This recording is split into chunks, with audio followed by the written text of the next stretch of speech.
हरे कृष्णा। हमारे भक्ति के सिद्धांत के अनुसार ये माना जाता है कि भक्ति का कोई भी अंग, भक्ति का कोई भी कार्य, उसका कभी अंत नहीं होता। जैसे कि गीता में भगवान कहते हैं, नेहा भिक्रम नाशोस्ति प्रत्यवायो न विद्यते स्वल्पम अप्यस्य धर्मस्य त्रायते महतो भयात्। कि यदि कोई स्वल्प मात्रा में भी भक्ति करता है तो जहां से तथाकथित उस भक्ति का अंत होता है, वहीं से पुनः उसकी भक्ति की शुरुआत होती है। इसलिए हमने कौन से शब्द का इस्तेमाल किया? तथाकथित अंत। तो ये मैं क्यों बोल रहा हूं? ऐसा प्रतीत हो रहा होगा कि आज हमारे यात्रा का अंतिम दिवस है, या यात्रा आज अंत होने वाली है। परंतु इस सिद्धांत के अनुसार एक और यात्रा हमारी प्रारंभ हो रही है। भगवान श्री कृष्ण जब वृंदावन से बाहर निकले तो कोई कह सकता है कि भगवान के वृंदावन की लीलाओं का अंत हुआ, अपितु उसके साथ साथ भगवान के वृंदावन की बाहर की लीलाओं की शुरुआत हुई। तो हमारी दक्षिण भारत की यात्रा वो अब समापन के कागार पर है, और यहां से हमारी नासिक की यात्रा प्रारंभ हो रही। जातस्य ही ध्रुवोर मृत्युर ध्रुवम जन्म मृतस्य च, भगवान कहते हैं कि जिस किसी भी वस्तु का इस भौतिक संसार में अंत प्रतीत होता है, वहीं से कुछ और शुरुआत हो जाती है। तो हमारे पिछले सत्र में हमने श्रीपाद रामानुजाचार्य इनके द्वारा नवम अध्याय का वो 34वां श्लोक, जिसमें मन मना भव मद भक्तो, इसके ऊपर उन्होंने व्याख्या की। मयि अपार कारुण्य सौंदर्य सौशील्य माधुर्य औदार्य वात्सल्य गांभीर्य जलधौ निविष्ट मना भव। और हम कितने समंदर की चर्चा कर चुके थे? 4। तो आइए इसके पश्चात श्रीपाद रामानुजाचार्य कहते हैं कि भगवान जो कि करुणा के सिंधु हैं, भगवान जो कि अनगिनत उनके जो गुण हैं, उनके सागर हैं, और ये एक ऐसा सागर है, इतना अथाह सागर है कि जिसका कोई ओर छोर नहीं। औदार्य, औदार्य कहते हैं उदारता को। अब अक्सर इस संसार में देखा जाता है कि कोई व्यक्ति कुछ एक गुणों से सुसज्जित होता है, तो कुछ एक गुण उसके अंदर उसकी कमतरता पाई जाती है। यदि कोई सुंदर है तो हो सकता है कि धनवान ना हो, कोई यदि धनवान है तो हो सकता है कि उदार ना हो, कोई यदि उदार है तो हृदय बड़ा उदार होगा, परंतु हो सकता है कि उसके पास उतना धन ना हो या उसके पास उतनी शक्ति ना हो। यहां पर ये सारे जो गुण हैं परिपूर्ण मात्रा में भगवान में देखे जाते हैं। तो उदारता, अब उदारता हम किसे कहेंगे कि कौन व्यक्ति उदार होता है? उसके पास जो प्रचुर मात्रा में उपलब्ध है वस्तु, उसे जब वो उदार भाव से बांटता है। एक ये व्याख्या है उदारता की। तो किसे बांटेगा वो? जो कोई जरूरतमंद होगा उसे बांटेगा, जो कोई योग्य होगा उसे बांटेगा। तो यदि कोई धनवान व्यक्ति किसी भिखारी को कुछ देता भी है, तो वो क्या देखता है कि स्वयं की योग्यता, कि उसकी स्वयं की योग्यता क्या है? देने की योग्यता है। सामने वाले की योग्यता क्या है? लेने की योग्यता होनी चाहिए। तो उसकी लेने की योग्यता क्या? कि वो एक भिखारी है, जरूरतमंद है। परंतु एक लीला आपके सामने हम प्रस्तुत करना चाहेंगे रंगनाथ जी के ही संदर्भ में, जहां पर सामने वाले की कोई योग्यता नहीं थी, परंतु भगवान रंगनाथ जी ने अपनी ऐसी उदारता दिखाई। और ये जो प्रसंग, ये जो घटना हुई, ये खास तौर पर हमारे लिए बहुत उपयुक्त है कि जहां पता नहीं हमारी क्या योग्यता या हमारी योग्यता है कि नहीं, हम लोग सब यहां पर इस दिव्य देश में आए हैं और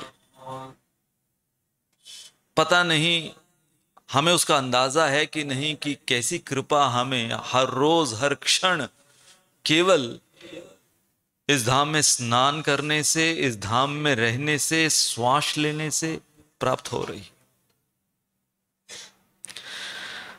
तो ये एक ऐसा प्रसंग, ये एक ऐसी घटना, एक ऐसे रंगनाथ जी के बहुत ही विशेष भक्त हुए। इनका नाम था विप्र नारायण। और ये विप्र नारायण ये ब्रह्मचारी थे और इनकी सेवा थी कि ये रंगनाथ जी के लिए फूल मालाएं बनाते थे, तुलसी की माला बनाते थे। इनका स्वयं का एक उपवन था, एक बगीचा था। तो रोज उनकी यही सेवा रंगनाथ जी के लिए फूल मालाएं बनाना, अपने उपवन से पुष्प लेकर, और तुलसी के वन से, जो कि उनका ही था, वहां से तुलसी की माला बना। ये उनकी नित्य सेवा। और बहुत प्रसिद्ध थे। इसके साथ साथ, उनकी सेवा के साथ साथ वो प्रसिद्ध थे उनके ब्रह्मचर्य व्रत के कारण। तो समय के जो राजा थे यहाँ के, वो राजा उनके दरबार में हर रोज 2 नर्तकियां, नृत्य करने वाली नर्तकियां, वो जो बहुत प्रसिद्ध थी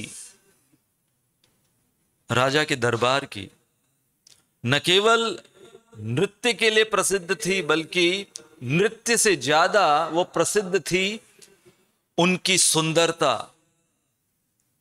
उसके लिए वो बहुत प्रसिद्ध थी। इतनी वो सुंदर कि मानो जो कोई उनको एक झलक देख लेता तो बस यही आस लगाए रहता कि एक झलक इन दोनों की, इन दोनों सुंदर स्त्रियों की उनके ऊपर पड़ जाए। इतनी सुंदर ये। तो ये दोनों प्रसिद्ध श्रीरंग क्षेत्र में, विप्र नारायण प्रसिद्ध अपने ब्रह्मचर्य व्रत के वजह से, और ये जो 2 नर्तकियां ये प्रसिद्ध अपने सुंदरता और उनकी जो अदाएं हैं उनके वजह से। तो रोज ये जो इनका नियम था कि ये राजा के दरबार में नृत्य करती और नृत्य करने के पश्चात फिर जहां पर इनका विशेष गृह था, जहां रहती थी, वो वहां जाते। तो इनमें से एक का नाम था देवा देवी, जो कि इन दोनों में से भी वो सबसे ज्यादा सुंदर थी। देवा देवी उसका नाम। तो एक दिन लौटते समय इन्होंने देखा कि सभी जो हैं वो मंत्रमुग्ध हैं हमारे सौंदर्य की वजह से।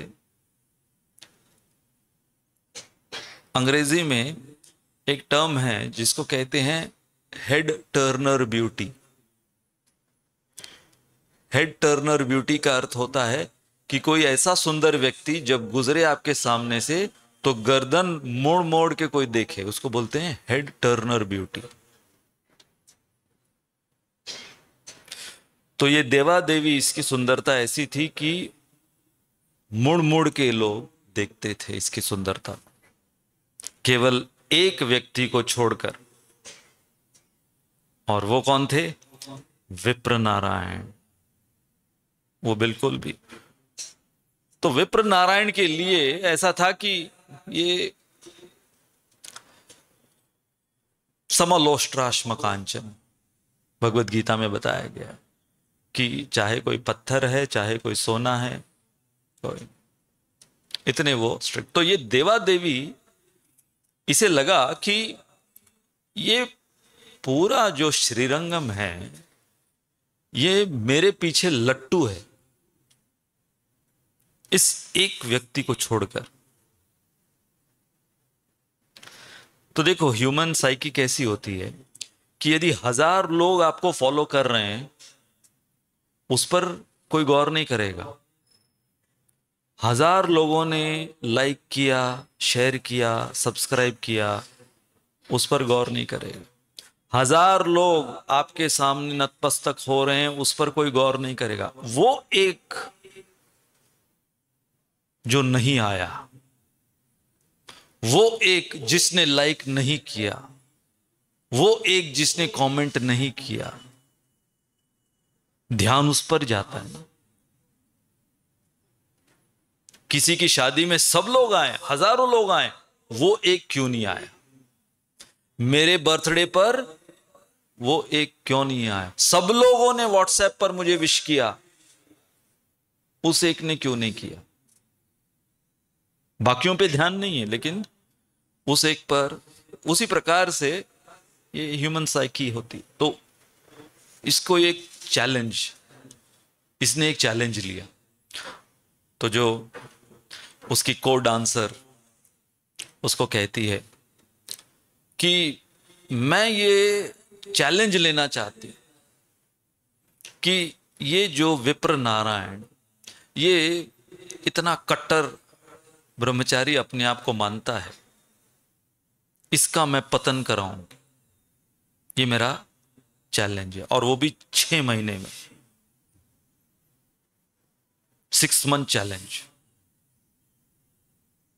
तो दूसरी कहती बिल्कुल भी नहीं, ये असंभव है। ये जो विप्र नारायण है, ये विप्र नारायण ये इस प्रकार का ब्रह्मचारी है कि बड़े बड़ों ने बहुत प्रयास किया, बहुत सारे प्रपोजल्स आए, बहुत लोगों ने इसे लुभाने के लिए, इसका पतन कराने के लिए अनेकों प्रयास किए, परंतु ये विप्र नारायण टस से मस न हुआ। तो भूल जाओ, तुम अवश्य ही हारोगी। तो अब दोनों के बीच में शर्त लगी। और शर्त क्या लगी? तो देवा देवी ने कहा कि यदि मैं हार गई,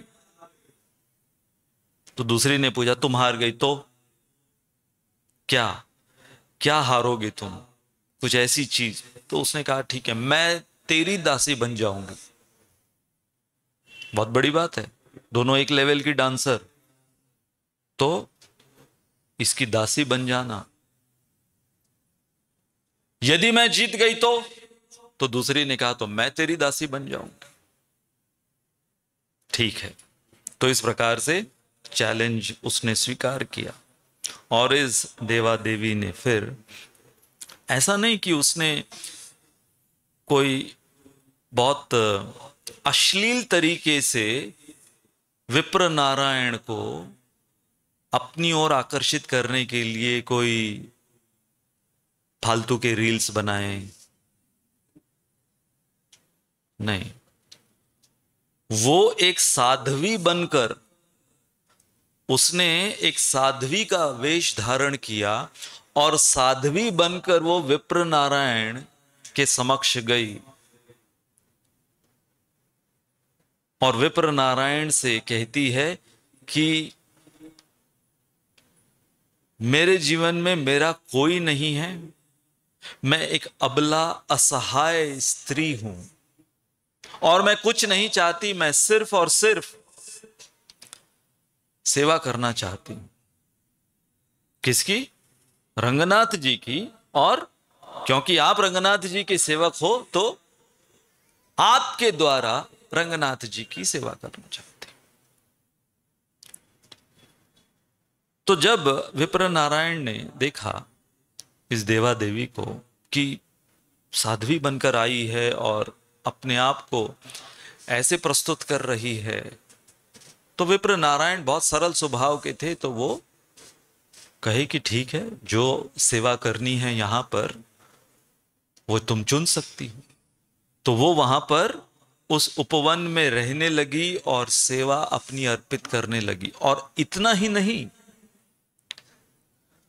वो विप्र नारायण के हृदय को जीतने के लिए, वो जानती थी कि ये इतने सत्वगुण में अपना जीवन बिता रहा है और ये एक ऐसा शुद्ध जीवन बिता रहा है, तो मुझे भी इसके हृदय को इसके दिल को जीतने के लिए मुझे भी क्या करना होगा? सत्वगुण में अपने आप को स्थित करना होगा। तो उसने व्रत, उपवास, तप, जप, तप, साधना, आध्यात्मिक अपने आप को इतना बना लिया उसने कि धीरे धीरे विप्र नारायण को अब इस देवा देवी से कोई खतरा महसूस नहीं हो रहा था।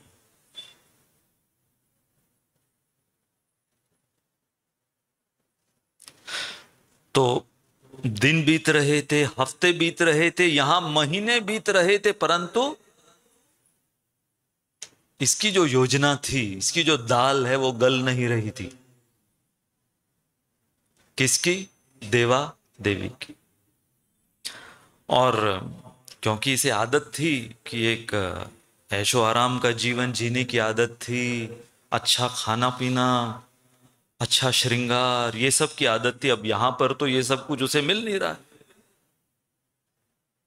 तो सबसे बड़ा हथियार इस देवा देवी का क्या था? उसकी सुंदरता। तो अब उसकी सुंदरता कम हो रही है।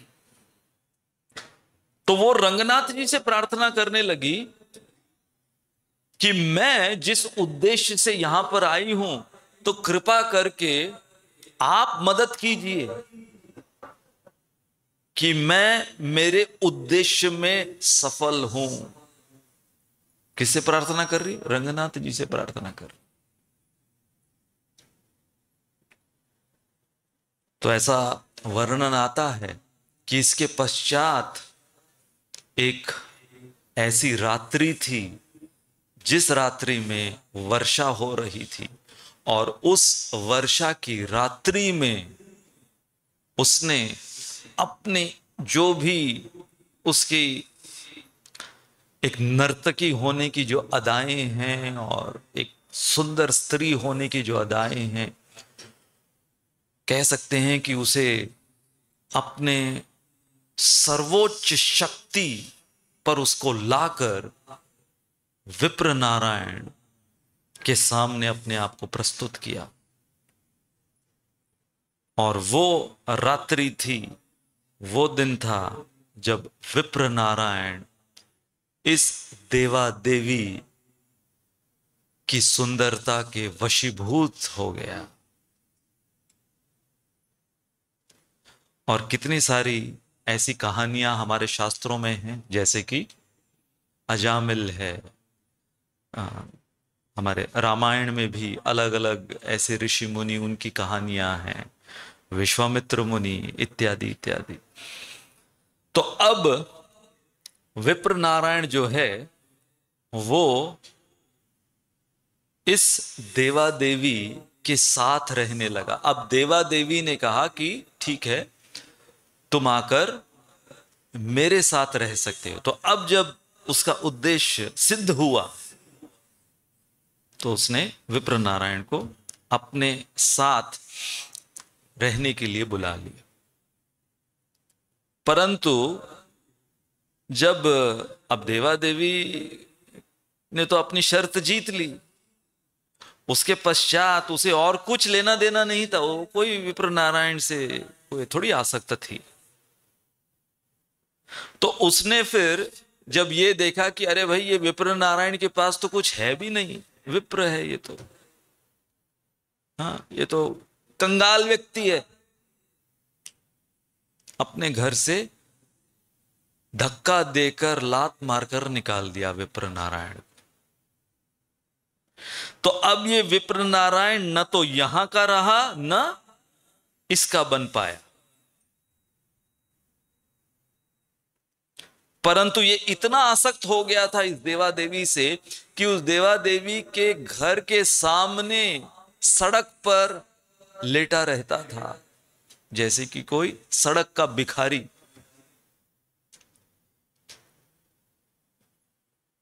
और यहां पर रंगनाथ जी और रंगनायिका वो रोज निकलते, शाम को श्रीरंगम में निकलते थे ये दोनों, शाम को मुआयना करने के लिए, पूरे श्रीरंगम का मुआयना करने के लिए। कौन? साक्षात रंगनाथ जी और रंगनायिका निकलते थे। और जब रंगनायिका उन्होंने देखा, जब रंगनायिकी उन्होंने देखा कि ये, अरे ये तो विप्र नारायण है, और ये विप्र नारायण यहां पर है, इसकी जो सेवा रोज की वो हमें मिल नहीं रही, क्योंकि ये इस दशा में यहां पर। तो उन्होंने अपने पति रंगनाथ जी से कहा, आप कृपा कर कर कुछ कीजिए। तो अब रंगनाथ जी क्या करते हैं? रंगनाथ जी अगले दिन भेष बदलकर एक ब्राह्मण बालक का भेष लेते हैं, वो भेष बदलते हैं, और अपने ही ऑल्टर का एक सोने का लोटा चुराते हैं, और जाकर इस देवा देवी को देकर कहते हैं कि ये विप्र नारायण ने तुम्हें भेंट के रूप में दिया है। अब असली सोने का लोटा, जब ये देवा देवी वो सोने का लोटा देखती है और चेक करती है, तो वो आश्चर्यचकित हो जाती। उसे वो सोचने लगती है कि मैंने तो सोचा था कि ये विप्र नारायण कंगाल व्यक्ति, इसके पास तो बहुत कुछ छिपा हुआ लगता है।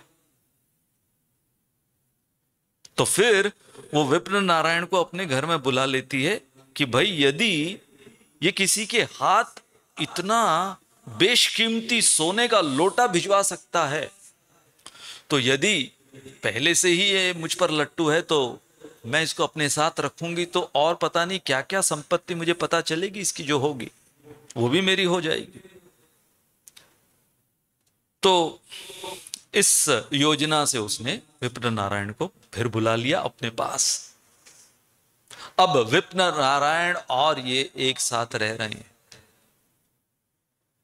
परंतु यहां पर भगवान का सोने का लोटा गायब। तो पूरे रंगनाथ जी के पुजारी डिपार्टमेंट में दहशत मच गई कि रंगनाथ जी का सोने का लोटा गया तो गया कहां। तफ्तीश चल रही है, तहकीकात चल रही है, परंतु कुछ पता नहीं चल रहा। अच्छा, अब इस दौरान हुआ क्या कि ये देवा देवी की एक नौकरानी थी, और ये नौकरानी देवा देवी की, उसका चक्कर चल रहा था राजा के एक सैनिक के साथ। कैसा लग रहा है आपको एक ट्विस्ट कहानी में? हा? कोई वेब सीरीज देखने की जरूरत नहीं है, सब कुछ है यहां पर। आपको गॉसिप चाहिए, मसाला चाहिए, हाँ, ये सब कुछ यहां पर है, परंतु ये सब कुछ रंगनाथ जी के संदर्भ में है यहां पर। तो ये देवा देवी की नौकरानी का चक्कर चल रहा है राजा के सैनिक से। अब ये बात फैली हुई है कि रंगनाथ जी का सोने का लोटा वो गायब है, वो किसी ने चुरा लिया। सबको पता है, तो सभी ढूंढ रहे थे, लेकिन किसी को पता नहीं कि है कहां पर। तो अब ये जो नौकरानी, देवा देवी की नौकरानी क्या करती है कि वो सोने का लोटा वो अपने आशिक को भेंट के रूप में देती। आशिक कौन है? राजा का ही सैनिक। तो राजा का सैनिक जब ये सोने का लोटा, और उसे पता चलता है कि ये सोने का लोटा तो रंगनाथ जी का है, जिसको, क्योंकि वो सैनिक है तो उसके ऊपर भी एक उत्तरदायित्व था ये खोजने का, तो वो बोल देता है कि भाई ये लोटा देवा देवी के घर से आया। और फिर जब तफ्तीश करते करते करते करते, तहकीकात करते करते कहां पहुंचते हैं कि सैनिक ने बोला इस घर से। किसने दिया? देवा देवी की नौकरानी। नौकरानी ने कहा अरे भाई, मेरे पास थोड़ी कोई औकात है कि मैं सोने का लोटा कहीं खरीद के, मैंने तो हमारी जो मालकिन है उनसे चुराया।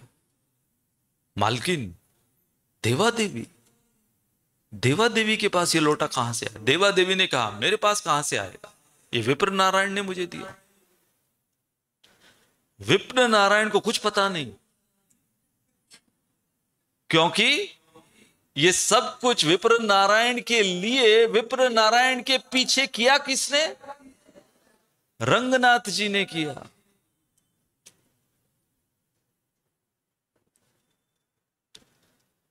तो अब फाइनली मुजरिम कौन हुआ? विप्र नारायण। साबित हो गया कि विप्र नारायण मुजरिम है। तो पुलिस आई और पुलिस ने विप्र नारायण को जेल में बंद कर दिया। जब जेल में बंद कर दिया, तब रंगनाथ जी, वो जो जेलर था, उसके सपने में और राजा के सपने में रंगनाथ जी आकर कहते हैं कि विप्र नारायण की कोई गलती नहीं, वो मैंने ही लोटा चुराया था, और मैं ही विप्र नारायण के नाम से उस देवा देवी को मैंने लोटा दिया था। पूरी कहानी, उसका खुलासा, कहेंगे ना बड़ा खुलासा, बड़ा खुलासा रंगनाथ जी ने सपने में जेलर, राजा, इनको कर दिया। और जब पता चला कि अरे भाई, ये इतना बड़ा भक्त रंगनाथ जी का कि रंगनाथ जी स्वयं चोरी किए अपना ही लोटा, और एक ब्राह्मण बालक का रूप लेकर गए, और किसे बचाने के लिए। और यहां पर जो श्री वैष्णव आचार्य है वो कहते हैं कि रंगनाथ जी ने क्या, मतलब जो रक्षा की, जिस प्रकार से रक्षा की, ऐसा नहीं कि रंगनाथ जी ने विप्र नारायण को दंडित किया, डांट फटकार लगाई कि क्या चल रहा है ये तुम्हारा, ये तुम्हारे जीवन में क्या चल रहा है, क्या बेकार फिजूल की चीज कर रहे हो तुम। नहीं, कि विप्र नारायण यदि इस देवा देवी से इतना आसक्त है, तो इस विप्र नारायण की उस भौतिक इच्छा को पूरा रंगनाथ जी ने किया।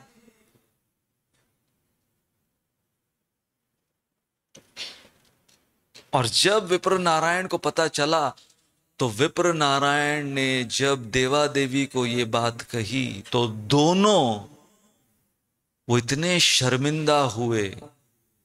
देवा देवी वो ज्यादा शर्मिंदा हुई कि वो किस प्रकार के कुत्सित उद्देश्य से गई थी, और विप्र नारायण वो इतना शर्मिंदा हुए कि भगवान को ये सब कुछ करना पड़ा मेरी काम वासना को पूरा करने के लिए। तो दोनों फिर रंगनाथ जी के ऐसे अनन्य भक्त बन गए। कौन? विप्र नारायण और ये देवा देवी। और उसके पश्चात विप्र नारायण को नाम मिला भक्त अंघ्रि रेणुदास, कि जो भक्तों की जो पद धूली है उसके दास वो बने। और उन्होंने फिर बहुत से पद लिखे, उन्होंने गीत लिखे, जो कि आज दिन तक रंगनाथ जी को जब सुबह उठाया जाता है तो जो वो कीर्तन किया जाता है, जो स्तुति की जाती है रंगनाथ जी को उठाने के लिए, वो रची गई भक्त अंघ्रि रेणुदास प्रभु जी ने। कौन थे ये? विप्र नारायण, जिनके लिए स्वयं रंगनाथ जी अपना ऐसा उदार हृदय उन्होंने प्रस्तुत किया। ऐसा तो जैसे कि जगाई मधाई का उद्धार, तो जब जगाई मधाई का उद्धार किया, अब उसके पश्चात जब वो चैतन्य महाप्रभु नित्यानंद प्रभु के भक्त बन गए, तो चैतन्य महाप्रभु ने फिर एक चेतावनी दी कि अब यदि कोई भी जगाई मधाई के प्रति अपराध करेगा, जब वो परिवर्तित हो गए,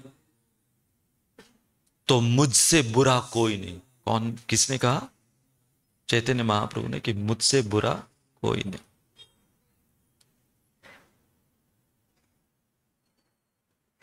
एक आपको कथा सुनाते हैं। एक राजा था जो कि अक्सर ब्राह्मणों के लिए भोजन की व्यवस्था किया करता था। तो एक दिन जैसे नियमित रूप से वो भंडारा और बहुत बड़ा फीस्ट वो आयोजित करता था और बहुत प्रसिद्ध था।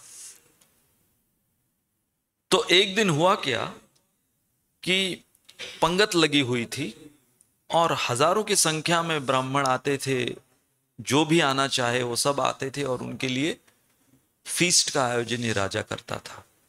तो एक दिन ऐसा हुआ कि सब लोग पंगत में बैठे फीस्ट खा रहे हैं, और ऊपर से एक चील पक्षी, वो एक मरे हुए सर्प को अपने पंजों में वो चील पक्षी ले जा रहा था ऊपर आकाश में।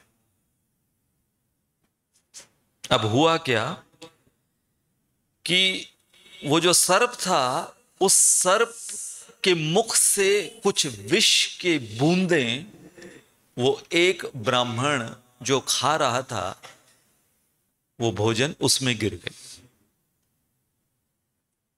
तो वो ब्राह्मण मर गया। अब प्रश्न चिन्ह ये सामने आया कि कर्म किसके, मृत्यु का कर्म किसको लगना चाहिए? आपके सामने ये प्रश्न रखते हैं कि उस ब्राह्मण के मृत्यु का कर्म किसे लगना चाहिए? राजा को? राजा ने ही वो भंडारा उसका आयोजन किया था, तो क्या राजा को उसका कर्म लगना चाहिए? क्या उस सांप को कर्म लगना चाहिए जिसके मुख से विष गिरा? क्या उस चील पक्षी, उसको कर्म लगना चाहिए? तो किसे इसके पाप का कर्म मिले? अब डिस्कशन चल रहा है। कहां डिस्कशन चल रहा है? यमपुरी में, यमलोक में डिस्कशन चल रहा है।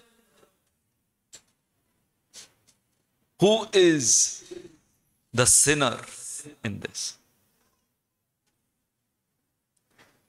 तो अब यमदूत आए, और यमदूत आकर वो देख रहे हैं कि राजा जो है वो बहुत पश्चाताप कर रहे हैं कि अरे भाई, मेरे भंडारे में एक ब्राह्मण की मृत्यु हो गई। तो यमदूत भेष बदल कर आते हैं इस राजा के राज्य में, और ऐसे ही जो राजा के अन्य नागरिक, तो एक वहां पर स्त्री बैठी हुई थी, तो उस स्त्री को पूछते हैं कि मैं यहां पर दूसरे प्रांत से आया हूं, तो मुझे बताइए कि आपका जो राजा है, सुना है इसके बारे में कि ये बहुत उदार है और रोज इस प्रकार के भंडारे इसका आयोजन करता है। तो ये स्त्री कहती नहीं नहीं नहीं नहीं, आपको पता नहीं है, ये कातिल है, कातिल। ये जो हमारा राजा है, इसने हाल ही में एक ब्राह्मण का वध करवा दिया अपने भंडारे के द्वारा। तो जैसे ही स्त्री ने राजा को कातिल कहा, यमदूत समझ गए कि ये जो पूरा कांड हुआ, इस पूरे कांड का असली पाप का दोषी या पाप का भागीदार पूर्ण रूप से ये स्त्री है।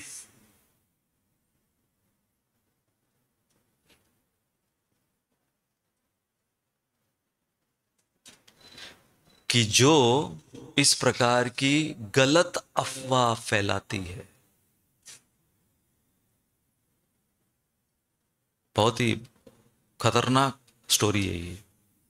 इसका लेसन क्या है कि किसी के भी जीवन में जो कुछ भी होता है, ऊपर नीचे ऊंच नीच जो कुछ होता है, हम यदि उसमें अपनी नाक अड़ाकर और अपना नैरेटिव प्रेजेंट करते हैं, तो यमदूत, यमराज के जो यमदूत हैं, वो किसे ढूंढते हैं? वो उसी व्यक्ति को ढूंढते हैं। कौन से व्यक्ति को? जो गलत नैरेटिव इस्टेब्लिश कर कर उसको फैलाता है।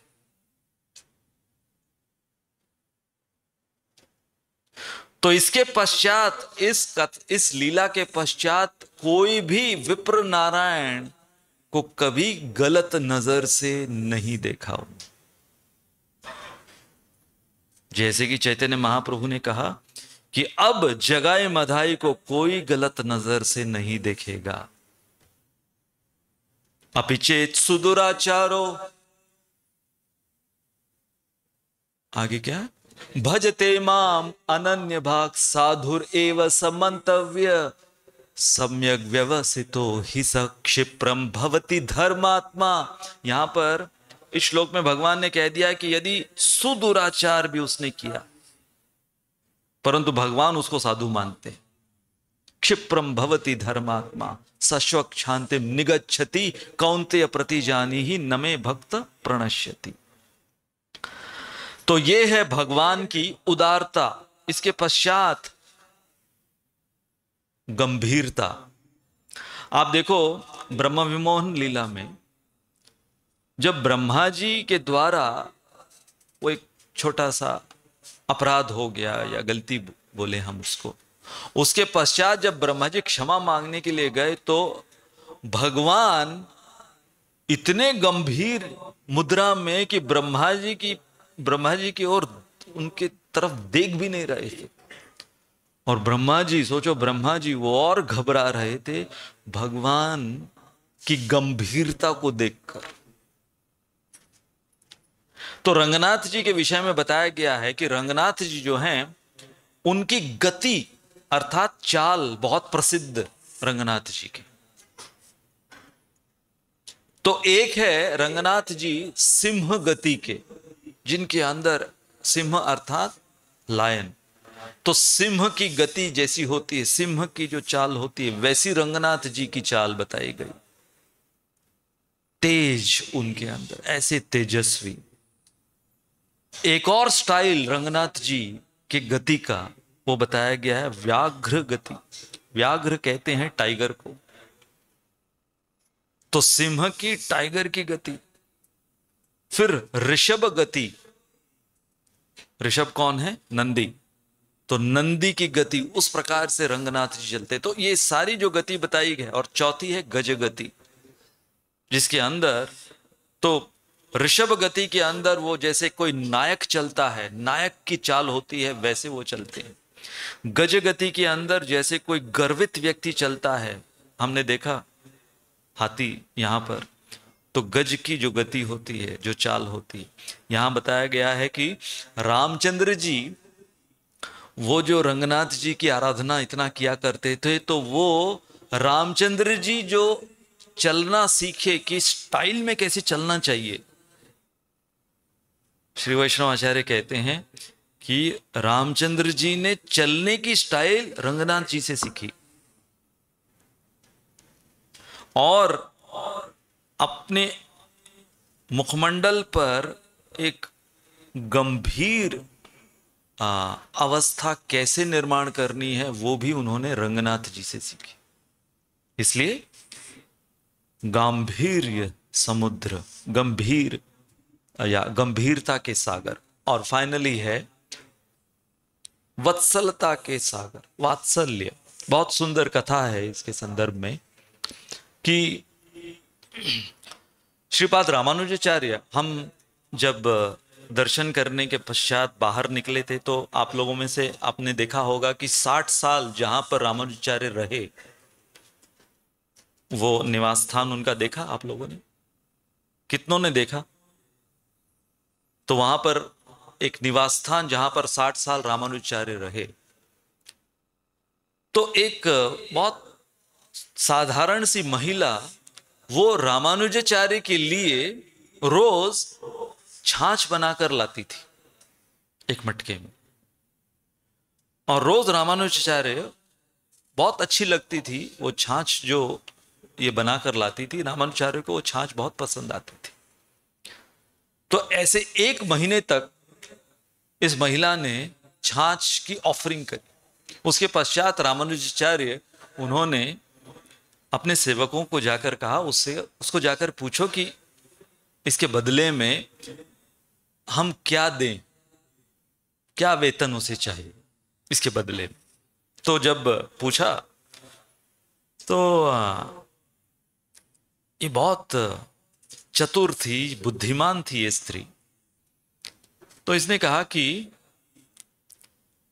आपके रामानुजाचार्य, उनको जाकर कहो कि मुझे एक लेटर चाहिए साइंड बाय हिम, उनके द्वारा हस्ताक्षरित एक पत्र चाहिए। क्या पत्र चाहिए? उस पर यह लिखा होना चाहिए कि ये जो महिला जिसने 1 महीने मुझे छाछ की ऑफरिंग दी, इसे वैकुंठ में प्रवेश मिल जाना चाहिए, वैकुंठ का वीजा मिलना चाहिए।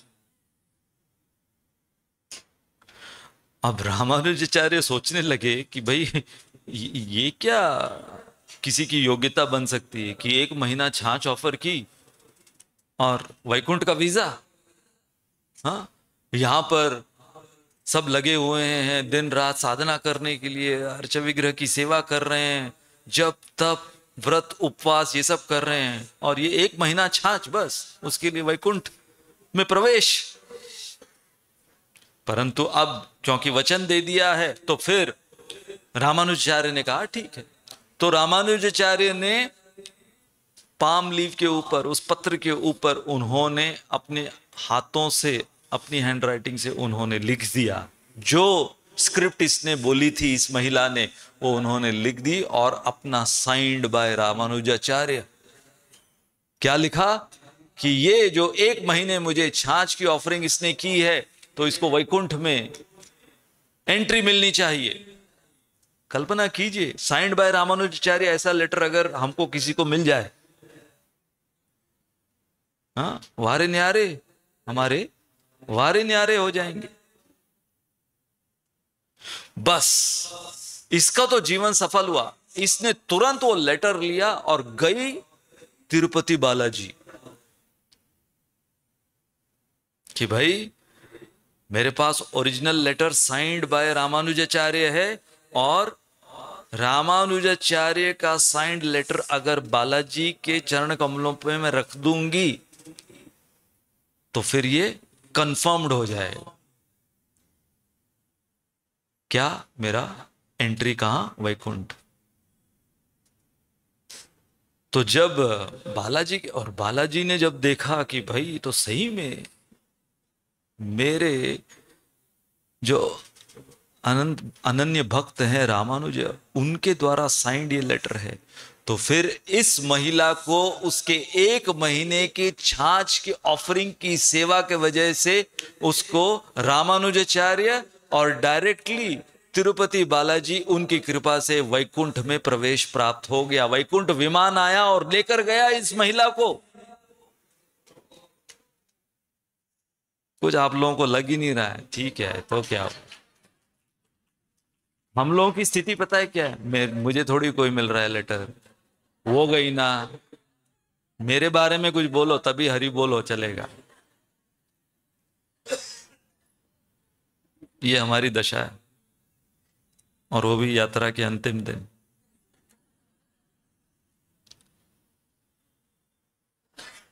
तो ये है भगवान की वत्सलता।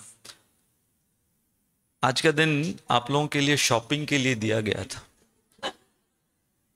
आप लोगों ने अच्छी से शॉपिंग करी?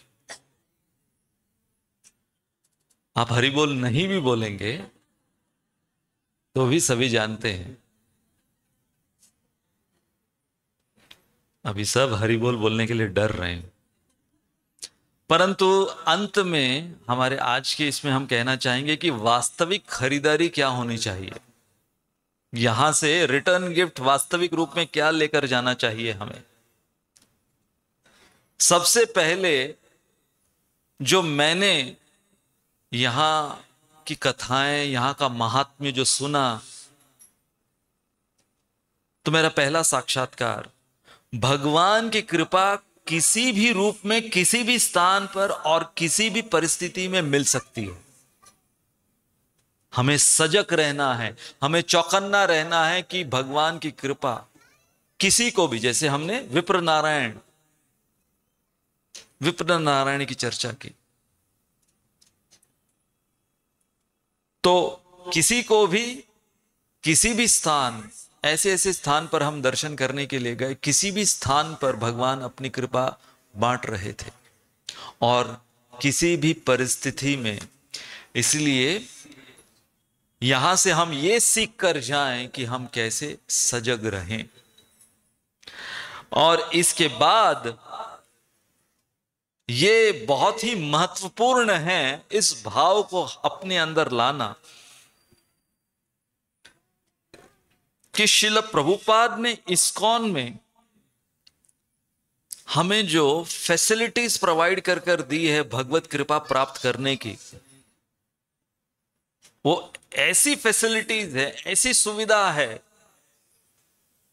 कि कई बार इतने आसानी से भगवान की कृपा इस्कॉन में हमको मिल जाती है, तो हम टेक इट फॉर ग्रांटेड कहते हैं ना अंग्रेजी में, कि उसकी कद्र नहीं करते। कल ही हमारे नित्यानंद प्रभु वो बहुत ही सुंदर अपना साक्षात्कार मुझे बता रहे थे। आप लोग सब तिरुपति इस्कॉन गए, तिरुपति बालाजी का तो दर्शन आप लोगों ने किया होगा, परंतु तिरुपति में इस्कॉन का भी मंदिर है। कितने गए हैं इस्कॉन के मंदिर में? तो तिरुपति इस्कॉन के ऑल्टर पर अष्टसखी हैं, आप गूगल भी कर सकते हैं। तिरुपति इस्कॉन के ऑल्टर पर हैं अष्टसखी। तो हमारे नित्यानंद प्रभु वो एक यात्रा में डिवोटीज को कह रहे थे, अब देखो तिरुपति बालाजी का दर्शन करने के लिए घंटों घंटों तक लाइन में खड़ा रहना पड़ता है। मैं खुद 7 घंटे लाइन में खड़ा रहा हूं एक बार।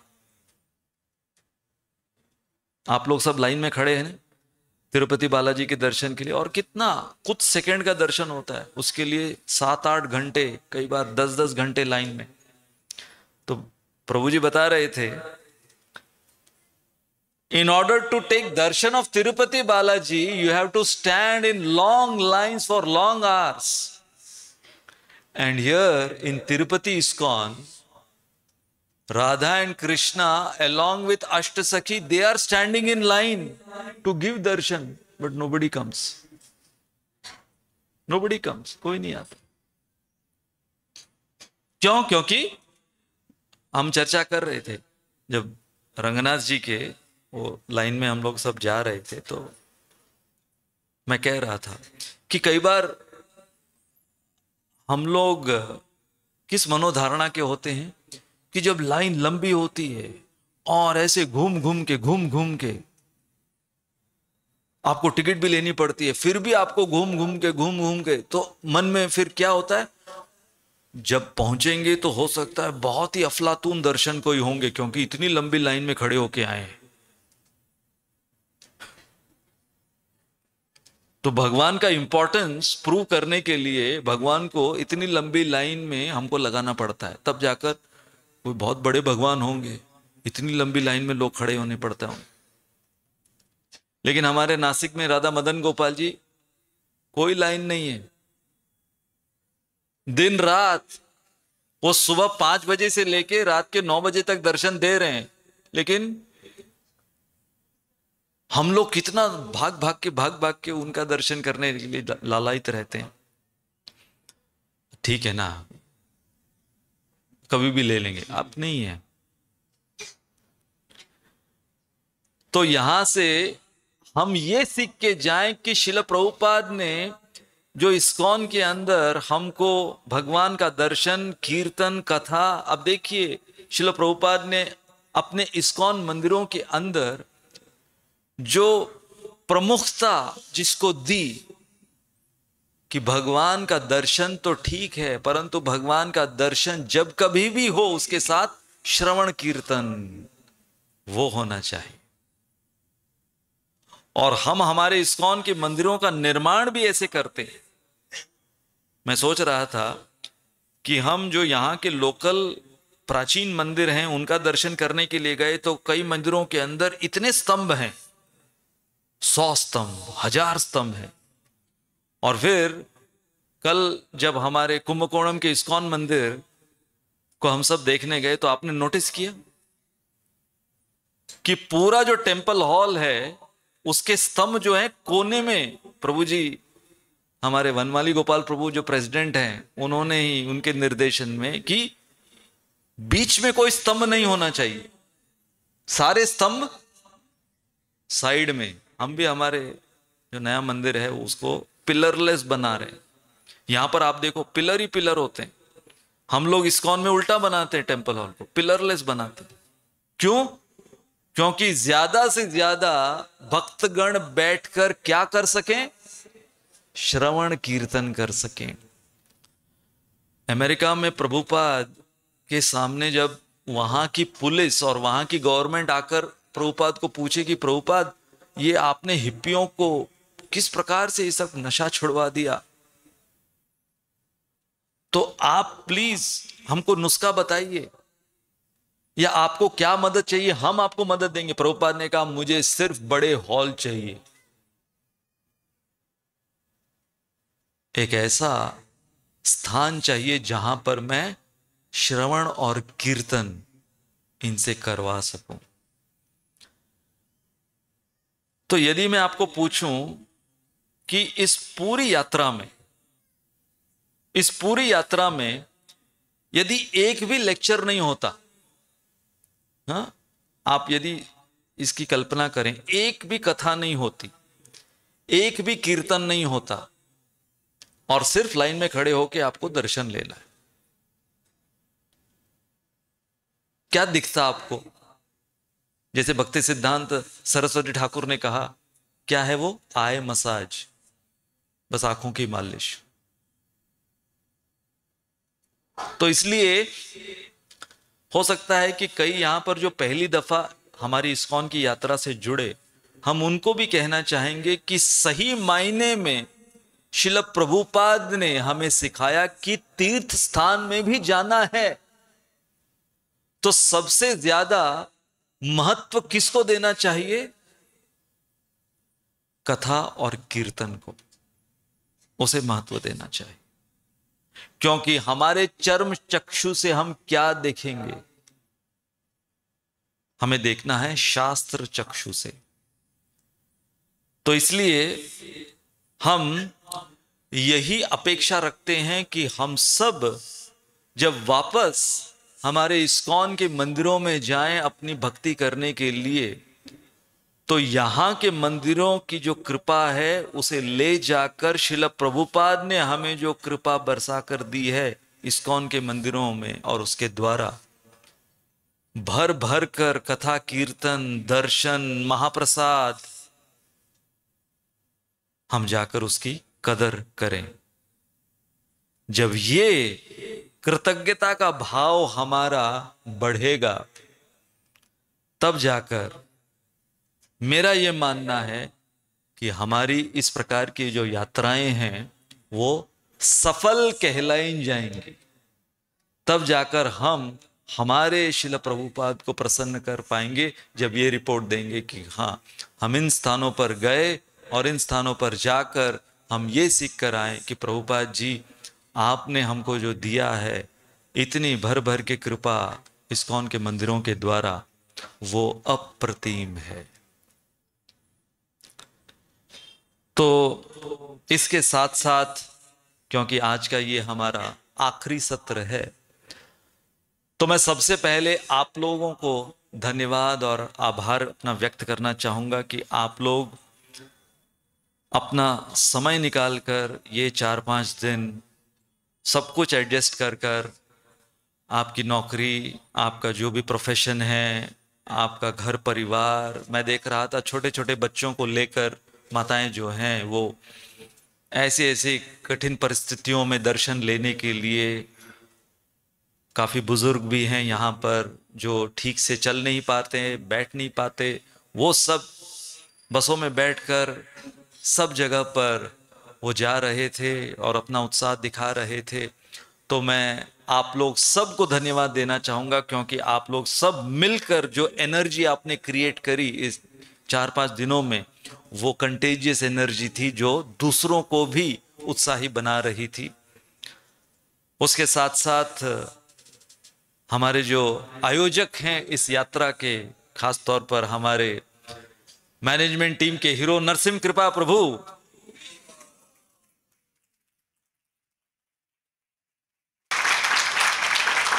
जो कि शुरुआत से नरसिंह कृपा प्रभु और उनके साथ साथ नरसिंह कृपा प्रभु तो आपको सामने हर समय माइक लिए दिखे, परंतु इसके पीछे नरसिंह कृपा प्रभु जो हर समय अपने फोन पे कांटेक्ट में रहते थे, वो हैं पीछे हमारे सरस कृष्ण प्रभु,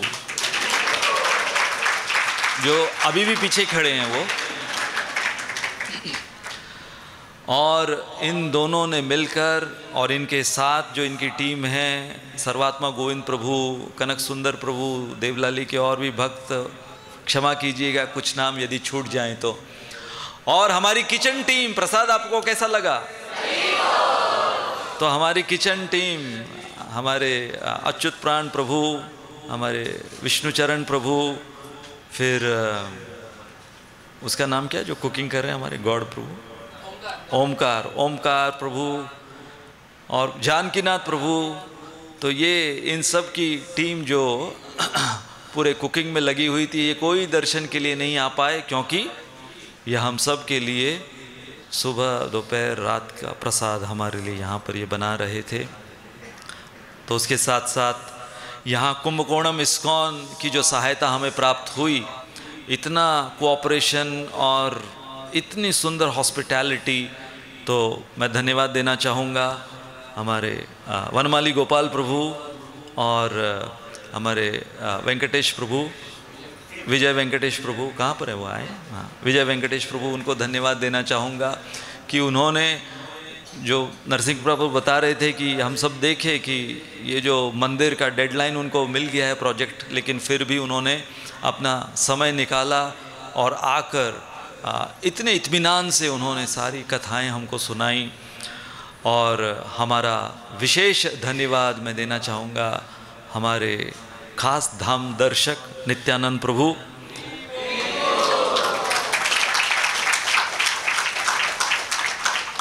आप जानते नहीं होंगे कि नित्यानंद प्रभु वो अब कितने इम्पोर्टेंट बन गए हैं एक ऐसे इम्पोर्टेंट व्यक्ति के एक इम्पोर्टेंट प्रोजेक्ट में। और वो इम्पोर्टेंट व्यक्ति हैं और कोई नहीं, परम पूज्य राधानाथ स्वामी महाराज। और इनका जो सबसे चहीता उनका जो प्रोजेक्ट है गोवर्धन इको विलेज, तो गोवर्धन इको विलेज के लिए उन्होंने नित्यानंद प्रभु के साथ केवल वो और नित्यानंद प्रभु 1-to-1 2 घंटे मीटिंग उन्होंने नित्यानंद प्रभु को बुलाकर, और नित्यानंद प्रभु क्योंकि यहाँ पर श्रीरंगम में रहकर वो सब कुछ शास्त्र अध्ययन सीख रहे थे, तो महाराज श्री वो बार बार पूछते थे कि नित्यानंद प्रभु कब आएंगे, कब आएंगे, कब आएंगे, मुझे एक बहुत महत्वपूर्ण सेवा उनको देनी है। तो अब गोवर्धन इको विलेज में अगले साल से महाराज श्री नित्यानंद प्रभु को बहुत ही, जिसको कहेंगे कवेटेड सेवा दी है कि हमारे आचार्यों के जो टीकाएं हैं, ग्रंथ हैं, उसके ऊपर वो कोर्सेज देंगे, प्रवचन देंगे। तो नित्यानंद प्रभु कल मुझे बता रहे थे, वो कहे महाराज श्री से कि महाराज आपने मुझे भेजा था शास्त्र अध्ययन करने के लिए, इतने वर्ष में दक्षिण भारत में रहा, परंतु मुझे शर्मिंदगी हो रही है कि मैं केवल कुछ मूंगफली के दाने हैं वही इकट्ठा कर कर ला सका आपके लिए, शेंगदाने। आपने मुझे भेजा था बादाम, काजू, पिस्ता, ये सब इकट्ठा कर कर लाने के लिए, और मैं केवल शेंगदाने वो लेकर आया आपके लिए। तो इसलिए मुझे शर्मिंदगी हो रही थी, मैं कैसे आपके सामने आऊं, कैसे आपके सामने आऊं। आप जानते महाराज ने क्या कहा? महाराज ने कहा कि नित्यानंद प्रभु आपके द्वारा दिया गया एक मूंगफली का दाना वो हम सब के लिए फीस्ट के बराबर होगा।